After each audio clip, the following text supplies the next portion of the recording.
Good afternoon, ladies and gentlemen. Thank you very much for giving me your attention this afternoon after lunch. I hope you'll find this entertaining.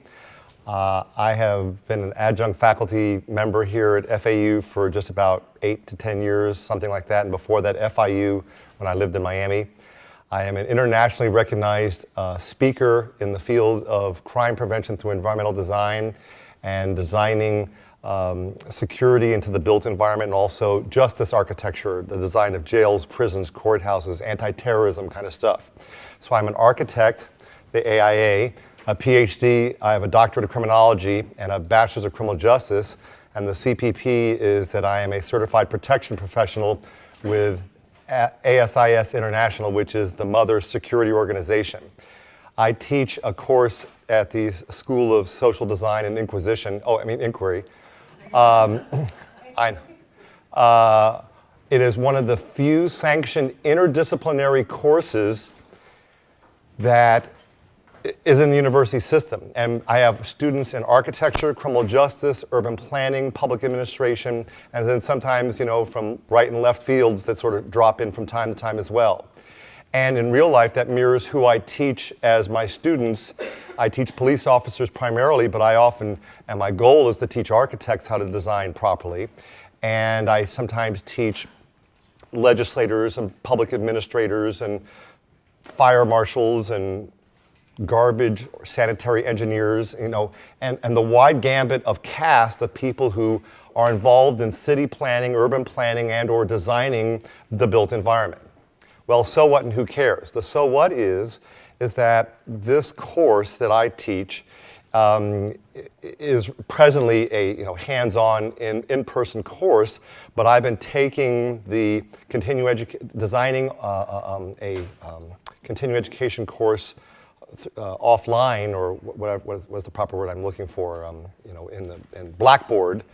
And so I'm moving towards that hybrid solution, and ultimately where if I do get called out on assignment, I have to go to Afghanistan or an anti-terrorism mission, and I have my course sort of ready to go online for my students to take stuff. So I'm pushed myself by taking this continuation course. In fact, one of my instructors, James, is in the room here, and am taking that very intense training on how to use Blackboard as well as how to do online courses. That being said, part of what my success has been at being a speaker that is asked to make presentations at conferences around the world, from India to Europe to all over the United States, for the American Institute of Architects, American Society of Industrial Security, Environmental Design Research Association, Florida Bar, et cetera, and I like using PowerPoint there. The problem is that many people don't understand how to properly use PowerPoint. There's a couple different things going on at the same time. First of all, you have to be a good public speaker. Good tone, good resonation, good articulation. And if you are going to be using PowerPoint, how to use it properly. In the architecture field, where we are very visually oriented, it's very common for people to use PowerPoints to show slides and things. And PowerPoint has evolved, I think, dramatically over the last 10 years. A token economy spreads out the task and based on a person's ability to learn with neuro-linguistic programming. And neuro-linguistic programming has been something around for ages, but it's becoming on sort of the idea here is that not everyone learns the same way. If for any of you in your personal lives have a brother or a sister or a family member or a child, and you think it is truly the devil's seed, and you're wondering, where did this brother or sister or child come from? Because it doesn't matter what words come out of my mouth, all they hear, and you're going, I don't get it. I mean, we both came from the same parent or whatever, or the same parents, either children or we're their children, and yet the personality of that person looks like they came from another planet. Well, part of that explanation is about how that person's learning system is, and that's sort of genetically coded. Some people are visual oriented, and their eyes are straight forward. Some people are up. Some people are very learn audibly. Some people are kinesthetic, they're hands-on. So in my class, I make a point of, with the PowerPoint, part of it is hearing the words coming out of my mouth. Part of it is watch what's coming out of my mouth. And then at some point, Either there's a little clip or we have a hands-on exercise so the people who are sitting around unconscious between watching and listening, oh, I see what we're doing now. We're actually, doing something, or we're doing a skill. And we'll show you an example. Oh. And why isn't my video clip working?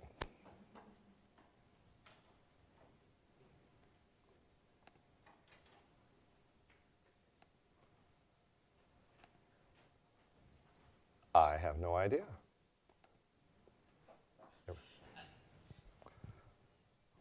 What we've got here is failure to communicate. Some men you just can't reach. And of course, some of us in the room are old enough to remember that movie. Most of my college students were like, who's Paul Newman? I know, isn't that the guy from the salad dressing? Yeah, I know. So I do that just to sort of humble myself, to remind myself, how old I am.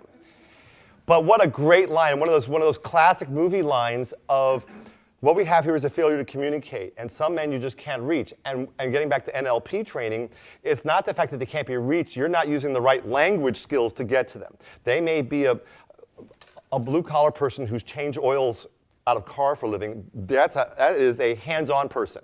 They learn, they have skills they do with their hands. They farm, they change oil, they fix light bulbs, they make things happen with their hands. If you sit there and talk to them, they're like, blah, blah, blah, blah, blah. If you show them, like showing someone how to do ballroom dancing, here's the feet patterns. It's like, no. It's really difficult to show people how to dance salsa, hustle, swing dancing, ballroom dancing, like Dancing with the Stars, with the little magic feet like Arthur Murray. Most of us would go, I just don't know what you're doing there.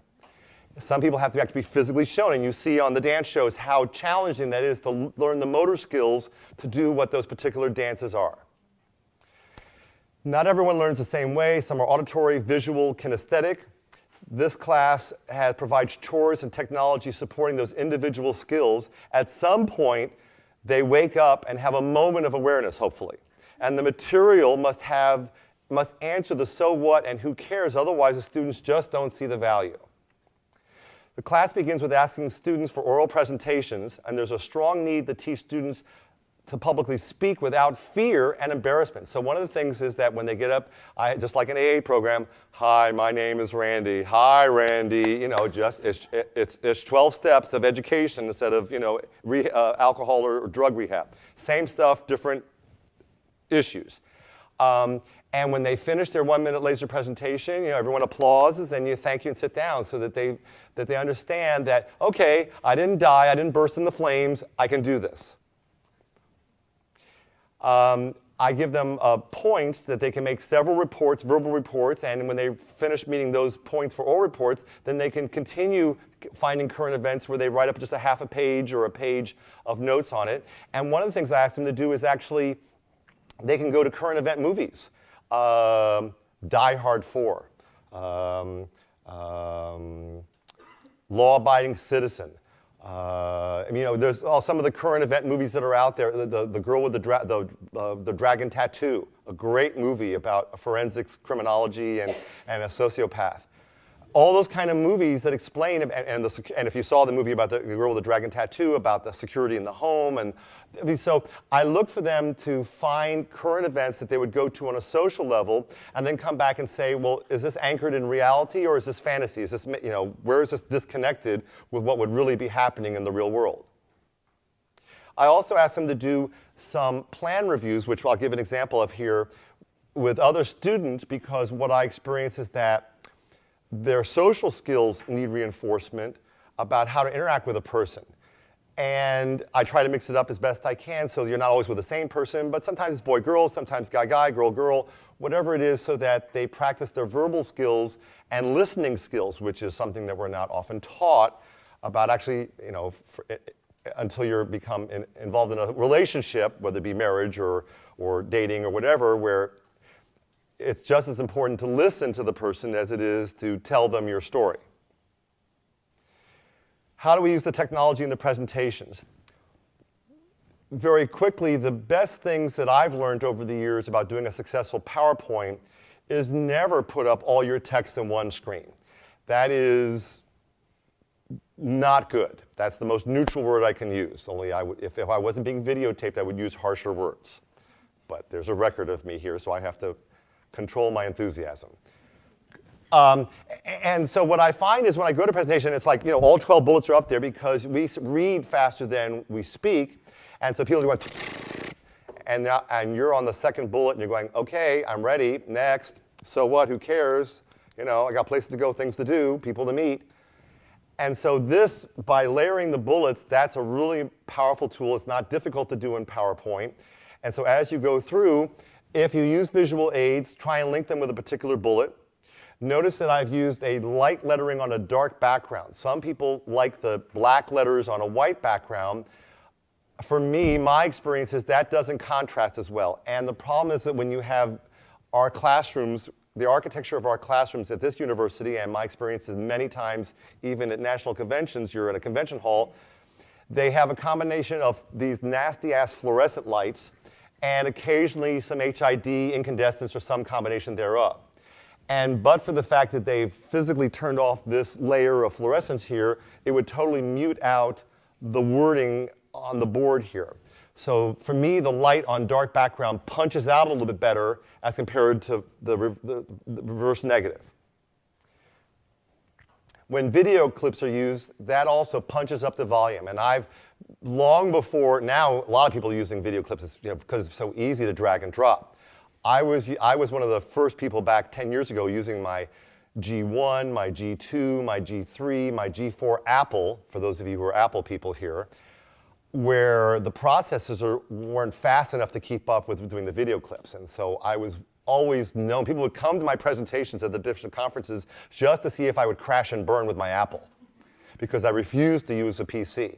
And it was sort of like the Maytag repairman, sweat's pouring down the front of my face, and I had to reboot, and now the processors, the technology is caught up with the science, and now you hit play, other than my little, snafu here of my Apple was just reminding me, oh yes, I am so much in charge, you are so not. But now, most of the time, it works very smoothly. Presentations are available for student review on Blackboard. So what I'm learning in my online course with my instructors is I put my syllabus on there, I'm putting my PowerPoints on there, I'm in the very slow and painful process of downloading my video clips through our FAU University system known as Echo. And I'm actually one of the first people that are doing that, as I'm coming to find out, and we're finding out where the bugs are. They're using me as the guinea pig. There's a little difficulty sometimes in loading. Sometimes the video clips don't convert just as smoothly. But at the end of the day, what I'm hoping is that to use the technology we have here to either record what I'm doing or me give a verbal overview of these PowerPoints, so that if someone comes in like last week and they're sick, they're a parent issue, they have to travel out of town, they can go online on Blackboard, see my PowerPoint, hear my words, maybe even catch most of the video clips, and they really haven't missed a whole bunch.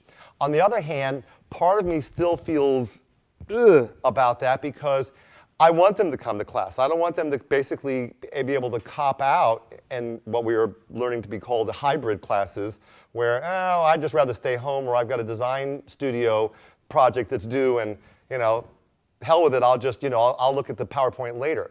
When we're doing our plan reviews, and they're not able to interact with another student and interact with me giving them feedback and hear my rants, that, they miss something. That can't be made up. And how to operate the technologies. So I talk about some flow patterns and I give them examples. I try to emphasize the visual because for the architecture students, we produce architecture magazines in the field and nobody reads the writing. We look at the picture and we're like virtually in second grade. We keep flipping the pages. We're just looking at the pictures. And in fact, what I'm seeing as the trend in PowerPoint is that in Keystone, which is the Apple version of PowerPoint, they're actually going towards the philosophy that you just throw a really big, great picture on there, and you don't read through your bullets at all, and you have your text in the underneath the screen, and if you need to review your notes or review the process, you're looking at your screen, and it looks like you're speaking spontaneously, but what people are looking at is just an image, and they're trying to figure out what's going on there, and then you're telling them from the picture what you want them to be seeing. I hope that you've enjoyed today's presentation, and I'm very thrilled that you were able to join me. And if you have any questions, please feel free to come up and ask questions. Thank you very much.